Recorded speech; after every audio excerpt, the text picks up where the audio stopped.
Welcome to views. So ఈరోజు అయితే ఇన్స్టాలో వైరల్ అయిపోతున్న రెసిపీ అరటికాయ పులుసు. సో ఎట్లా చేద్దామో చూసేద్దాము. సో వాటిని ఫస్ట్ వాళ్ళు చాప్ చేసుకున్న విధానం స్లాంట్లో కట్ చేసుకోవాలి. కట్ చేసుకున్న తర్వాత మన ఇంగ్రీడియంట్స్ ఏముందో సెటప్ చేసేసుకోవాలి. బనానాని డీప్ ఫ్రై చేసుకోవాలి. డీప్ ఫ్రై చేసుకొని పక్కకు పెట్టుకోవాలి. సో అది పక్కకు పెట్టుకున్న తర్వాత అదే ఆయిల్లో మనం ఆనియన్స్ని డీప్ ఫ్రై చేసుకోవాలి. అవి గోల్డెన్ బ్రౌన్ కలర్ వచ్చిన తర్వాత దాంట్లోకి మనం గ్రీన్ మిర్చి యాడ్ చేసుకోవాలి. గ్రీన్ మిర్చి యాడ్ చేసుకున్న తర్వాత దాంట్లోకి నేను ఇది ఆప్షనల్, ఉన్న వాళ్ళు వేసుకోండి లేదంటే లేదు. దాల్చిని చెక్క యాడ్ చేసిన అండ్ ఇలాచీ పౌడర్ యాడ్ చేసిన. దాని తర్వాత మింట్. సో ఈ 3 అనేటివి ఫ్లేవర్ ఇచ్చేవి కాబట్టి సో కొంచెం కొంచెం యాడ్ చేసుకోవాలి.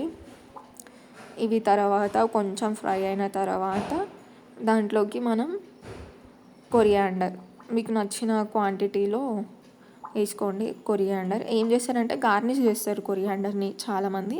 అట్లా కాకుండా కొంచెం అట్లా ఆయిల్లో కూడా ఫ్రై చేయండి, ఆ ఫ్లేవర్ చాలా బాగుంటుంది. So try it.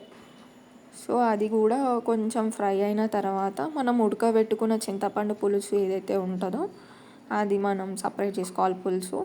దానికంటే ముందు డీప్ ఫ్రై చేసుకున్న ఈ బనానా ఏదైతే ఉందో ఆయిల్లో కొంచెం లైట్గా ఫ్రై అయ్యేటట్టు చూడాలి. ఫ్రై అయిన తర్వాత మనం ఏదైతే ఉడకబెట్టుకున్న చింతపండు పులుసు ఉంటుంది కదా అది పోసేసేయాలి. పోసిన తర్వాత కొంచెం బనానా పీసెస్ని కొంచెం స్టిర్ చేసుకోవాలన్నమాట, సెటిల్ అయ్యేటట్టు పులుసులో. దాని తర్వాత కొంచెం ఉడుకుతుంది అన్నప్పుడు నార్మల్ ఇంగ్రీడియంట్స్ ఏవేవైతే ఉంటాయో అవి యాడ్ చేసుకోవాలి. లైక్ ధనియా పౌడర్, మీకు చూపిద్దాం అనేసరికి అది పడిపోయింది. సో ధనియా పౌడర్ తర్వాత కారం నేను కొంచెం ఎక్కువనే తింటా కాబట్టి నేను కొంచెం ఎక్కువనే వేసుకున్నా. మీరు సఫిషియెంట్ క్వాంటిటీ వేసుకోండి. సో కారం తర్వాత సాల్ట్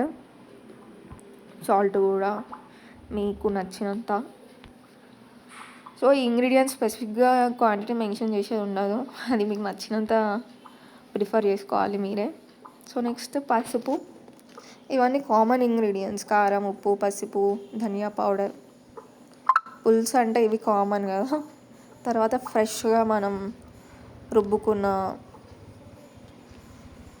అల్లం వెల్లుల్లి పేస్ట్. తర్వాత కొంచెం ఉడుకుతుండగానే లిడ్ క్లోజ్ చేయాలి. ఒక 20 minutes తర్వాత మళ్ళీ లిడ్ ఓపెన్ చేసి ఆయిల్ కర్రీ సపరేట్ అయినాక మనం పైన ఇప్పుడు మళ్ళీ కొంచెం ఏం చేయాలంటే మనం కొత్తిమీర గార్నిష్ చేసుకోవాలి. సో ఇది ఫైనల్ టచ్ అనమాట కర్రీకి. ప్లేట్లోకి సర్వ్ చేసుకొని తినడమే ఆలస్యం. కార్తీక మాసంలో మస్ట్ అండ్ షుడ్ ట్రై చేయాల్సిన రెసిపీ ఇది. సో అందరూ ట్రై చేయండి. మీ రిజల్ట్ కూడా నాకు కామెంట్ చేయండి. Bye. Stay tune to views.